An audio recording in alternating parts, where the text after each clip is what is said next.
বন্ধুরা এই যে আমাদের বাড়িতে আছি। আগে একদিন একটা ভিডিও করে দেখাইছিলাম আমার আব্বা তার কি গরু পালন করে। আবারও দেখে উঠলে এই যে আমার আব্বা কি করছে। এই যে এটা হলো আমাদের এই যে ঘের আছে তো মাছের ঘের দেখেছেন, ঘেরের পাড়ে এই ধরনের ঘাস হয়ে থাকে। হ্যাঁ, আমাদের এখানে নিচু এলাকা, অল্প কয়েকদিন এই যে এক ফসল হয়, কটা ধান হয়, তাও অনেক সময় হয় না, পানি এসে যায়। এই হলো এই জঙ্গলি ঘাস কেটে এনে এই যে কাটতেছে। এই যে আমার আব্বা হাজি সাহেব মাথায় পাগড়ি বাঁধে একেবারে কাজ করে সব সময়। ঠিক আছে, তারে কাজ করতে না দিলে তার মাথা করে সে তার প্রেশার আপ ডাউন করে। এই কিছুক্ষণ আগেই আমি যখন আসছি, আসার পরেই তো তার দেখি যে তার মাথা ঘুরতেছে, তেঁতুলগুলো খাওয়াতে হচ্ছে। তারপরে বললাম তেঁতুলগুলো খাওয়াচ্ছ কেন? তার চিনির পানি খাওয়াও, প্রেশার লো, তার চিনিগুলো খাওয়া। তারপর খাইলো, খাইয়ে 5 মিনিট পরে আবার দৌড়ে চলে আসছে। এটাই নিয়ে মানে কাজ করতে না থাকলে তার হচ্ছে ভালো লাগে না শরীর। আর এই যে খড়, এই খড় তো ওই যে দেখছেন আমাদের ক্ষেত, ধান ক্ষেত, আমাদের নিজেদের ধান খেতে এই খড় হয়, খড় কিনতে হয় না। তা এই আর কি, এই যে হাজি সাহেব ওই যে কাজ করতেছে, সকালবেলা ফজরের নামাজ পড়ে চলে যায়। ও যে একটা বস্তা, এই যে বস্তাটা, এই বস্তা ভরে, মানে এই বস্তা ভরে আবার বস্তার বাইরেও থাকে অনেক ঘাস, কেটে নিয়ে চলে আসে। ঠিক আছে, এই আর কি। হ্যাঁ, এবার গরুটা আবার দেখেন আমার আব্বা কি গরু লালন পালন করে। এই যে দেখেন, এই হলো আমার বাপের গরু। আজকের আমার সামনে উনি দুধলি, আমাদেরকে দুধ নেয়, দুধলি আসছিল, দেখলাম 1.5 লিটার 6 পোয়া দুধ হয়েছে, নিয়ে গেছে। তাহলে এক বেলা দোয়ায় মূলত। ঠিক আছে, এক বেলা দোয়া, এই 8 মাস বিয়েছে, 8 মাস হয়ে গেছে। দেখুন যা খাবার দিয়েছে খেয়ে দিয়ে সাইটিভিটি ফেলেছে। এই আর কি, এই হাজি সাহেব আর আব্বা মা দুজনই হাজি। তারা 15 সালে মন পাক রাব্বুল আলামিনের ইচ্ছে মক্কা মদিনা ঘুরে আসছে। এই যে আমাদের একটা ওইটা ওর বাছুর কত বড় হয়ে গেছে, দেখুন যে বাছুরটা কত বড় হয়ে গেছে। এই যে ADL এর সিমেন্ট দেওয়া। তা বলছি যে ইনশাল্লাহ তো 6-7 লিটার দুধ হবে, সেরকম একটা আছে। একেবারে খারাপ না, পিছনের কোয়ালিটি একেবারে খারাপ না, ভালোই আছে। আপনারাও কমেন্ট করবেন কেমন আছে বাছুরটা। এই দেখুন, এই যে কোনো খুঁটো কাটা ফুটা নেই, এখন গাছের মাথা রয়েছে। আর এই পিছনে যে জায়গাটা আছে, এই জায়গাটা বলছি যে কটা ঘাস লাগাই দাও। হ্যাঁ, তা ঘাস লাগাইছিল কিন্তু একটা ঘাসও বাঁচি নেই। পরে আমি শিখিয়ে দিচ্ছি এভাবে ঘাস লাগাতে হবে। আমি আসলে আসি না তো, বাড়িতে আসা হয় না। এই যে গোয়ালঘরটা যা আছে, হ্যাঁ 4টা গরু লালন পালন করা যায়, 4 কোনা 4টা গরু অনায়াসে। কিন্তু না, সে 2টা গরু লালন পালন করে, 4টে গরু লালন পালন করানো আসলে সম্ভব না। কখনো কখনো তো 3টা গরু হয়। জাস্ট এই যে বাছুরটা আছে সামনে, ও যখন বিয়ে হবে তখন 8টা বাছুর হবে, সেটা মিলে হবে তখন 3টা। এরপর ওইটা যেহেতু বকনা, ওটা রাখবো 6.5 বছর হলেই আর কি আমাদের ওই যে 7-8 মাস হলেই বেঁচে দেয়। এই যে ঘাস খড় এগুলোর মিক্সড করে খাইতে দেবে। দানাদার খাবারটা একটু দেখাই আপনাদের, আমার বাপ কী দানাদার খাবার খাওয়ায়, তাইতে দুধ। এই দেখেন, এই যে আমি গোপনটা ফাঁস করে দিচ্ছি। মনে এটা কি অটো কুড়ো নাকি? এই যে অটো কুড়ো, মানে আমাদের যে ধান ভাঙায়, সে ধান ভাঙার যে কুড়ো হয় সেটা বাইরে থেকে নেটে না, কিছুই কেন না। আবার আর কি কুড়ো দাও, বুঝি টুসি দাও কিছু?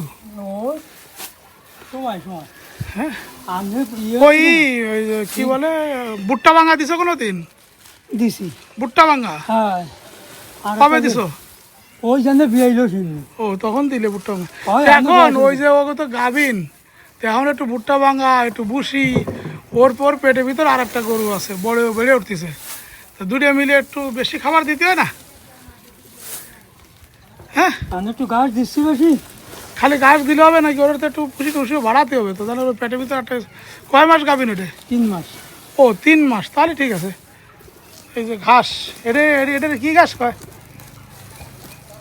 জঙ্গলি। হ্যাঁ, ঘেরের পাড়ে, আমাদের যে ঘের দেখাইছিলাম একটা ভিডিওতে, ওই ঘেরের পাড়ে আর কি এই ঘাসগুলো হয়। এই ঘাসগুলো কেটে এনে গরু খাইতে দেয়। এমনি কিন্তু নর্মালি এই ঘাসগুলো খেতে চায় না, কেটে কুটে দিলে খায়। এরকম গরুতে এই ঘাসের এই বড় হয়ে যায় তো, এই পানি লেগে যায়, পানির গন্ধতে এই ঘাস খাতে চায় না। কেটে ওই যে শুকায় টুকায় দিলে তাহলে খায়। আপনার আমার মনে করতে হলে কি ঘর, ভাঙ্গাচুরা ঘর। আসলে এখন তো এটা ভাঙ্গাচুরা ঘর, একটা সময় ঘরটা অনেক বড় ঘর ছিল, মাঝখানে দুটো রুম। এই যে এই জায়গাটা আমি এটা এডি করে এটা চারপাশে বেড়া টেড়া দিয়ে আমি এখানে লেখাপড়া করতাম, ঠিক আছে। এখানে লেখা আমি, হ্যাঁ, ইন্টারমিডিয়েট পর্যন্ত বাড়িতে ছিলাম, ইন্টারমিডিয়েট পর্যন্ত এখানে পরীক্ষা দিছি। তারপরে তো চলে যাই হোস্টেলে, খুলনা বিএল কলেজে কবি নজরুল হলে থাকতাম। এখানে এই আব্বা, তোমার বয়স কয় বছর হলো? 1948 সাল। 48 সালে কি তোমার জন্ম? ও, তাহলে তো অনেক দিন হয়ে গেছে বয়স। 71 সালে কি করছিলে তুমি? 71 সালে কি করব, কেন তো আমি বিয়ে সাথে করেছি। তখন তো ইয়াং ছিলে, মুক্তিযুদ্ধে যাও নাই? না, মুখে যুদ্ধকে পানি খাওয়াইলাম ওই সেনাটিতে। সেনাটি যখন যুদ্ধ হইতো হয় তখন তুমি যে ওকে পানি খাওয়াতে, হয়, কি পানি, ডাবের পানি না নর্মাল পানি? ডাবের ও, মানে গাছে উঠে উঠে ডাবের পানি বাড়ি খাইতে। এরা তো গ্রাম অঞ্চল, এরা তো আসলে এইদিকে আমাদের হানাদার বাহিনী বা পাক বাহিনী আসি নাই। পাশে যেহেতু নদী, ভৈরব নদী, ওরা নদীতে কোনো মানে ব্রিজ ছিল না, তাই তারা ওরা এদিকে আসি নাই। কিন্তু আব্বারা এখান থেকে ওখানে যখন যুদ্ধ হইতো তখন খালিশপুর পাড়াউজুর কলোনি যুদ্ধ হয়েছিল। তা তুমি ওখানে গেছিলে যে ওই গাছে এই তোমরা ছিলে এই পারে আর ওরা ছিল ওই পারে, নদীর এপার ওপার। তো ওরা যদি ওরা শেল টেল মেরে যেত, তোমরা মরে যেতে ভয় ছিল না? ভয় আর কি, কেন ওই ভয় ছিল না, সেল মারবে কি মানে আমরা গ্রামে সব, গ্রামের সব চলে গেলে মানে তখন ভয় নেই যে কি মরবো নাকি মারবো? হ্যাঁ মারবো বলে ডাল সরকি এই উত্তর এই আমি বলি সব ঢাল সড়কি নিয়ে গেছিলে? ওই যে বেতে, হ্যাঁ, মানে বেত দিয়ে ঢাল বানানো হয়। আর সবজি হলো ওই যে এই কাঠ কি বাঁশেরও হয়, আবার কাঠেরও হয়, মানে একমাত্রা হুসলো থাকে, সেই ঢাল সবজি নিয়ে গেছিল তারা আমাদের গ্রামে। মানে দা আছে, দাও কাশি, তারপরে ওই যে ভেলা, বন্দুক। আমাদের গ্রামে তো আসলে বেশ কয়েকজন বীর মুক্তিযোদ্ধা আছে, তার ভিতরে আমার আব্বার কি হয়, অলি দাদা তোমার কি হয়? চাচা হয়। হ্যাঁ, চাচারা তো বীর মুক্তিযোদ্ধা, কর্নেল অলিউর রহমান। অলি কর্নেল সাহেবের ছোট ছেলে মুস্তাফিজ, সেও এখন কর্নেল। আর কর্নেল অলি সাহেব কিন্তু লাস্টে বিডিআরের ডিরেক্টর অ্যাডমিন হিসেবে আর কি শেষ চাকরি করে তারপরে অবসরে গিয়েছেন। তো অলিদার তোমার বয়সের ব্যবধান কত ছিল? 1-2 বছর ছোট বড়। 1-2 বছর ছোট বড়। অলি দাদাও বেঁচে আছেন, আব্বাও বেঁচে আছেন। দেখা হয়েছিল অলিদার সাথে, এইরা ভাইয়ের এই যে তৈত ভাইয়ের অসুস্থতা হলে গেছিলাম, উনি দেখা হয়েছিল। সে তো অনেক স্ট্রং আছে, তোমার কথা অনেক কথা জিজ্ঞেস করছিল। আসলে কি করে না, দেখা করে না? আমার বলছিল যে এই তোর বাপ তো দেখলাম হেভি, অনেক আছে, শক্ত সামর্থ্য আছে। আমার 3 বছরের বড়। আর এই পাশে এই যে শুয়ে আছে আমার দাদা হয়, 3 বছরের বড়।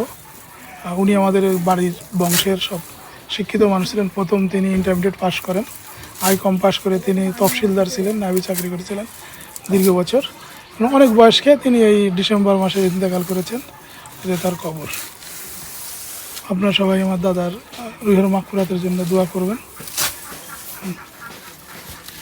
এই গরুরে ভুসি টুসি তো কম খেতে দাও কেন? সে 6 প্রকার খাবার তো দিতে হয়।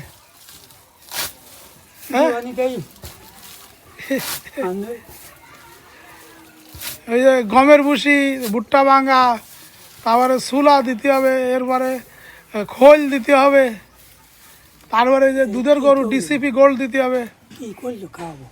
খোল যা পাবা তাই দিবা, শ্বশুর খোল দিবা, নারকেল খোল দিবা, যা বাবা সব মিক্সড করে দিবা দরকার নেই, বুঝছো? এনি যাই বারাকপুর যে ধরনের খোল পাও নিয়ে আসবা। 4 প্রকার খোল পাইলে 4 প্রকারই একটু একটু করে মিক্সড করে দিয়ে দিবা। আবার ভুসি আছে না, ওই যে ডাবলির ভুসি, ছোলার ভুসি, হুম, তারপরে যে তিলের ভুসি, মসিনের ভুসি, যত ধরনের ভুসনি আছে। তুমি গরুর ভাত টাত খাতে দাও নাকি? দিছি কখন? ভাতও দাও। ভাত দিলে গরুতে তো যদিও তোমার গরু দুধ কম হয়, ভাত দিলে কিন্তু অন্য কিছু খাইতে চায় না আর কি। ভাত টাত খাতে দিয়ে না, ঠিক আছে? গাই গরু দেখি কষা ভাত দাও। খুদ বোধ হয়, ও এই খুদ হয়, তাই রান্না করে দিয়ে দাও। রান্না করে ওই কুটোর সাথে মিশিয়ে দিই। ও এটা পেটের সবজি তো বাঁচতে হবে না। ও তাহলে তো বুঝে পেলাইছো যে বেশি খুদ খাওয়ালে বাঁচ পাবে না। খুদ মানে কি আমাদের এই যে ধান ভাঙা, ধান ভাঙার যে গুঁড়োটা হয়, চাউলের গুঁড়ো, সেইটা আর কি ওরা এই একটু গরম করে সিদ্ধ করে এই কুড়া এই মানে এই খড়কুড়োর সাথে মিক্সড করে দাও। হয়, তা এটা তোমার এই যে 1.5 লিটার দুধ হয়, এতে তোমার পরিশ্রমের ফসল হয়? আর না না কেন বড় দুধ হয়, সেদ্ধ হয়। তাহলে ওই যে বাছুরটা আছে, ওই বাছুরটারে তো ভালো আছে, ওই বাছুরটা 6-7 লিটার দুধ হবে, ওরা একটু ভালো ভালো করে খাওয়া এবং যত্ন নাও, আচ্ছা ঠিক আছে? আচ্ছা ও যদি 6 লিটার দুধ হয় তাহলে 3 লিটার তুমি খাবা, আর 3 লিটার বেশি ওরে খাওয়াবা, ঠিক আছে? আচ্ছা 3 লিটার বেচলে যে টাকা হবে 300, সেই 300 টাকার ভুসি টুসি কিনে ওরে খাওয়াবা প্রতিদিন। আর একবার 300 টাকার কিনে এনে করে রেখে দিলে 7 দিন ধরে খাওয়াইলে তা না, প্রতিদিন করে প্রতিদিন খাওয়াবা। আচ্ছা।